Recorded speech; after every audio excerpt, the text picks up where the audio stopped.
India is known for varied art forms. Madhubani is one such art form coming from the Madhubani area of India and Nepal. Sadly, it is on the decline today, and I was so grateful to be sensitized to this art form in school itself. Today, I pay homage to it, and I hope you guys will share this with your friends and let them know about this beautiful art form. It is extremely important that we preserve the art form that we are a part of as well. I'm starting off by taking this NYX primer because this does give me a whitish cast, so it will help me in creating a nice white base. And then I'm using NYX Jumbo Pencil in Milk, and I'm just basically painting my face with it first and spreading it out evenly so there is no unevenness going on in my base. I'm specially focusing on my eyebrows because I do have dark and thick eyebrows and I need to cover them up properly. So I am adding a layer over there and then just blending all of this out and making sure all of my hair are covered with the white pencil itself. Once half of my face is done, I'm gonna obviously do the other half of my face as well. This was just to show you guys the difference. But yes, with the power of editing, we are done with both of the sides. And I'm also going on my chin and a little bit of my neck, although I won't be drawing on my neck, but I just wanted a white base there. And then I'm just blending that out again as well. Once that is done, I'm going to use this Technic soft focus powder, which is white in color. It's actually a translucent powder. But I'm just setting the whole of my face with this to ensure there is no movement in the white color. And once I'm done with setting my face, I'm going to go over with another layer, especially on my eyebrows first and then all over my face to make sure the white is as opaque as it can be. And again, I'm just going to blend out and apply powder, go over it once again, like the whole ritual once again. And this is how I look. Now this is my inspiration photo. I will have a link in the bottom bar so you can go ahead and see that. But basically this is a mythological creature which is a crossbreed between a fish and a peacock. So I'm starting off by drawing the tail like you can see here. I'm using this Blue Heaven sketch liner to do this, and I'm doing a rough sketch right now, so this is not the proper sketch. I had my phone on my lap all time, so I was referring back to the picture, and now I'm drawing the main body. So I'm going to be drawing a bump for the curve that the peacock had. So just like normally going around and drawing the photograph that I was inspired from. Now we're drawing the neck right here and now the mouth. So I'm just gonna make sure that I can be as neat as I can in this rough sketch as well, because this is the base for our painting. And then I'm going to draw the other side of the neck, and we're going to be drawing the lower body of the peacock and the fish mixed breed. I'm not too sure what you call this creature. If you guys have any clue, please let me know, because I don't know what what is this supposed to be called. But then I'm just drawing the wing and the fin. So the bird actually has a wing and the fin both. So I'm going to be drawing both of them, and I'm also drawing the beak right here because I'd forgotten that I had to draw a beak. So we're drawing the beak, and now I'm drawing the things that the peacock have on their head. So I'm just drawing lines and then circles on top of these lines to represent the feathers on top of their head. And now we're drawing the fins both on the top and the bottom part of the birdfish. Let's call it a birdfish. Now I'm drawing the fins on the down part of the body. Once I'm done with that, I'm going to draw these abstract peacock feathers that were there in the painting as well. So I'm going to start very close by to the tail, and then I'm going to make peacock feathers, like these abstract peacock feathers, and just distribute them nicely all around my nose and my mouth area, and also a little bit on my forehead. You can call these shapes like a wavy almond shape almost. That's like the best way I can describe this. So yes, once I am done with drawing all of them in, this is what it's gonna look like.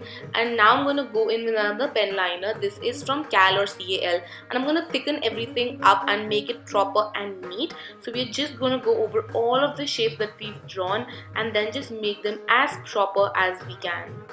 And this is what our basic outline is going to look like. Next up, I'm going to take a green liner. I'm going to start making concentric circles with a little bit of white space in between. And I'm going to cover the whole of my face with this. I'm just going to leave the outlined area, and that is it. I wouldn't lie, this was pretty time consuming but so worth it. Like, people did it with pen nibs and twigs. That is crazy. So this is what my face looks like right now, and then I'm just demarcating two areas on the feather where I want my designs to go, because this is a very intricate form of art. So I am just drawing two lines. Like, mine was still not so intricate. The painting that I'm inspired by was super intricate. So I'm just using orange eyeliner to fill in the bottom part of the feather so that all of the feathers have this vibrant, beautiful orange color in there. And then I'm taking a blue eyeliner and just making some lines on the middle section. Now this is what I'm talking about. You couldn't see it from far away, but from close up you can. And again, these are rough lines. I will go in with the liquid liner next, just to emphasize on these lines more and make them neater and better. So this is like a vivid liner.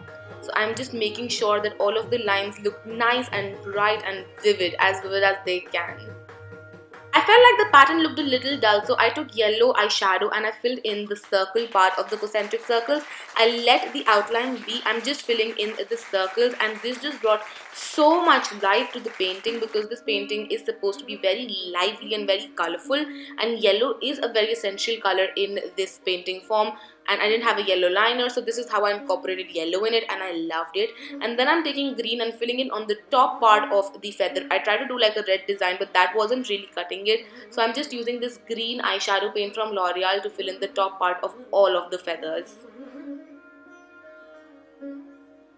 Then I am just adding a little bit of lilac color in between the blue lines that I had drawn earlier in the feather. You will see all of the details when I show you a close-up, so don't worry. But yeah, I'm just filling in the color here, and then I'm taking that same green paint and applying it on top of the circles that I've created earlier. And then taking a blue liner, I'm just going to add it in between of the line that I've made, like the feather line that I've made for the peacock.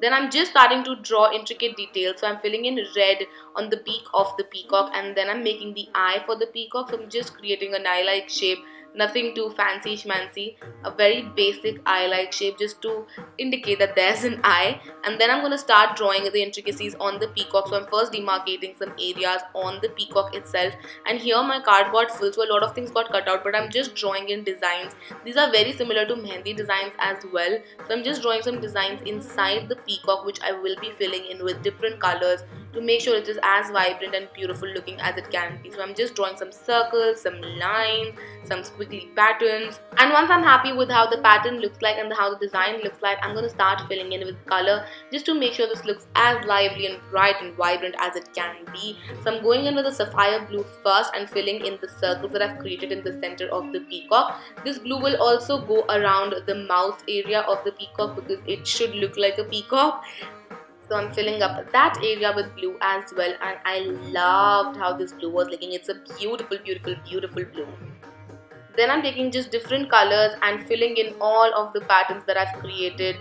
Orange, lilac, green, just all of the colors that you can imagine. They're going to be going on top of this peacock. I've created some spiral designs, some beautiful and nice lines. Like here I'm drawing a spiral with the green color in the center part of the bird. It was so beautiful. Again, you will see all of the details of the close-up so that you can really make out what I'm doing. But yes, this looked so pretty.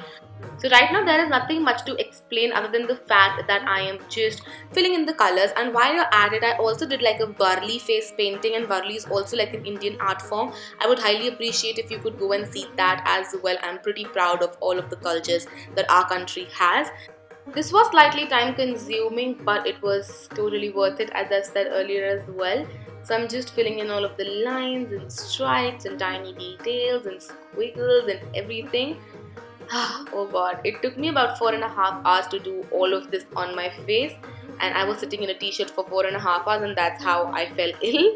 But yeah, worth it, so worth it. So yeah, I'm filling in red right now in concentric circles again. Concentric circles and lines and stripes are again a pretty huge part of Madhubani. And now I'm just creating little tiny spirals on the tail of the fish just to mimic kind of scales on the fish's tail. But yeah, I'm just creating nice spirals there. Make sure you fill up all of the empty patches, because Madhubani as an art form does not have any empty patches. It is completely and fully covered to the brim. Like, you shouldn't be able to see the surface from beneath. That is the whole idea behind Madhubani. So yeah, I'm just filling in any color that I feel like is missing in this interpretation of mine.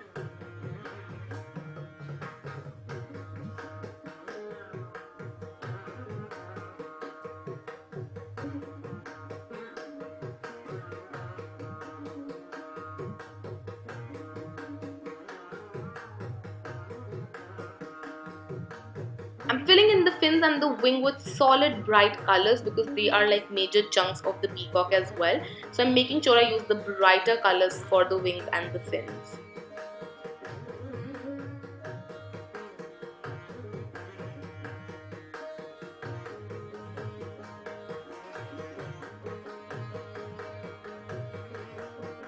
As a finishing touch, I'm just gonna add some stripes on the lower fins, and this is it. This is what my painting looks like. I hope you guys enjoyed this, and I hope you will share this with your friends, because we need to raise awareness about the art forms that we have. And yes, that's going to be it from my side. I will see you guys super soon. Till then, take care. I love you all. Mwah. Bye.